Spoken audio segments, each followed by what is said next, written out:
okusinziira ku bibalo by'ekitongole ky'amawanga amagayiti ki UNAIDS ekikola ku nsonga da mukenembya, Uganda erimu abantu akakeeri kalamba n'emitwalo 4 abawangala n'akawuka akaleeta siriimu, ng'omwaka ogwere gunka abantu emitwalo 38 n'abaafuna akawuka kano, era nga mu kubala okwangu abantu 703 buli saasira egwa wale n'abafuna akawuka kano, nga 3 ku bantu 4 baba bavubuka n'abakyala. Ebibalo era biraga nti abantu 40 n'abafa buli wiiki. And as a result, most AIDS-related deaths occur among men in Uganda. Wairenga bingi bikoleibwa okumanisa abantu ku kabi akali mu kawuka ka mukenembya, abasada n'abaana ab'obulenzi bakalemeiremu empwito ku nsonga d'okwerinda. We are concerned about the fact that national health and HIV responses are leaving men behind and boys behind, not just in Busoga region, but everywhere in the country. Men and boys are involved in health programs and testing for HIV in fewer numbers compared to their female counterparts. Ng'otwereko akawuka ka mukenembya okuba ekizibu, waliyo n'obutabanguko obw'amaka, nga kuno kuli n'obw'ekikula eky'abantu, abaana ofuna endanga bakaali bato n'abandi okufumbirwa n'ebindi kamaala biziyiza ino ebitundu einuma.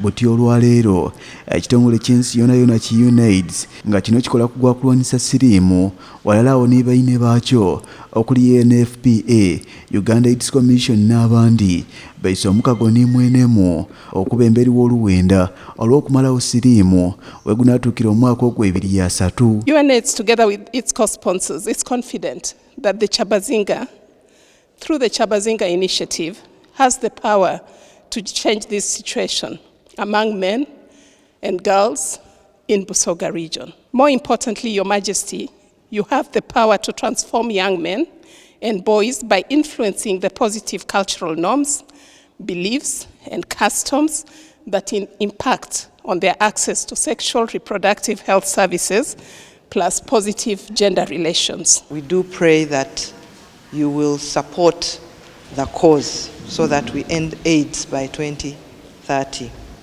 Meaning that we don't want to have any new infections, and yet men mostly are the ones that bring the new infections. Jacqueline Makoka inenkulu wa UNAIDS mu Uganda akobanga amaani ag'okulwanyisa mukenembya gandi bafa obufe singa tebagemagana n'abakulembeze banono. We are convinced beyond doubt that without men engaging, we will not reach the global targets for ending AIDS and teenage pregnancies. We are also convinced that we will not get to the end of AIDS without the involvement of cultural leaders. ISEBANTU alingiriro ino ng'empagirwaga olw'eiroboozi lye n'amaani gata mu kubonako abantu be baba balamu bulungi. Your Majesty, while advocacy with government and political leaders is important, partnerships with cultural leaders is equally important because we believe that cultural institutions and traditional structures enable changes from the inside out. We pray that this platform that you are being given responsibility for is going to share key messages on HIV prevention among the communities,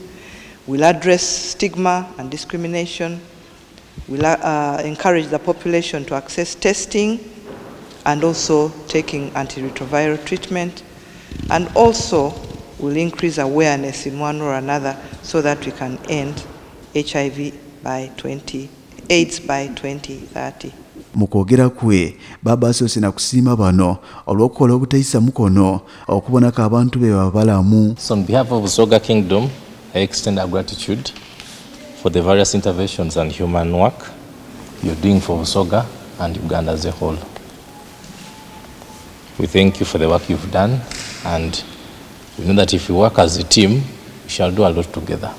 From the information I've received from you, there's a lot of work you've done, but you still need intervention from institutions like Busoga Kingdom to ensure that you meet the much needed targets.